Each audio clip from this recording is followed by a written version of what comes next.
Our guests on the Rick Sanchez Show. Seymour Segnit, founder of the Phobia Clinic, and I can attest to the fact that this man can help you if you have some things that are disturbing you. Even if they're not phobias, this man can help. Seymour, we do want to know, what is the process that people are going through when they're going through these phobias? Define it for us.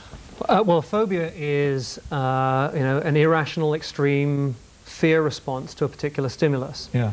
There are, if you look them up on our website or all over the web, you'll see that there are hundreds and hundreds of different phobia names. The model that we use in assisting people to overcome them is not that these are all lots of different individual problems. It's basically one problem, which is the natural, normal human fear response system, which we're supposed to have in dangerous situations, being set off accidentally by something that shouldn't be setting it off.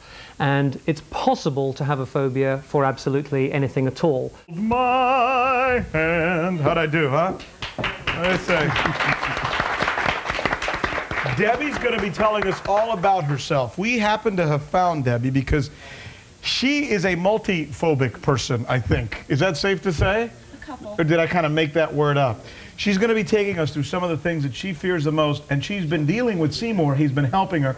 Wait till you hear the stories. Can't wait to share them with you. In the back seat of a car, in an elevator, there's not enough air to go around. I need air. I get very panicky. I start to sweat. I get just very uncomfortable, like I can't breathe.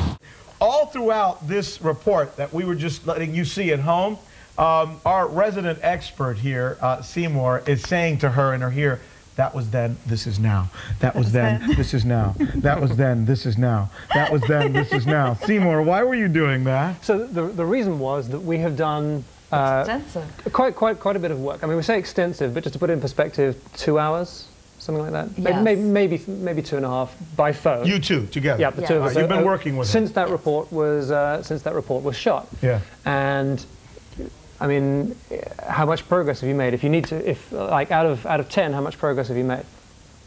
Elevator, 10. 10 out of 10. 10 out of 10. Really? Yes. Fantastic. It's all in the anchor. So I could walk you down the hall here at NBC6, take you right to the elevator, and you and I would have a very comfortable ride. Yes, we would. That's excellent. Uh-huh. Well done. He's very, very good. He's very, What'd you do? Good. So wow. It's too big a question, I know. Erase. Let me ask another one. There's a bunch of different ways of looking at it. These problems are always because the mind is storing something not in the wrong way, but in a way that isn't supporting the individual. Yeah. So for Debbie, before, being in the elevator meant the possibility of not having enough air, and you heard her say air, air, air again and again on that report. So the very first thing we did was to have her go through this process of anchoring, which I think if we have time we're going to teach the audience here and at home a little bit later on. So we had her recall times when she felt that there was plenty of air and capture those feelings, and then almost like kind of put them in a bottle and then take them out of the bottle while her mind was thinking about being in the elevator.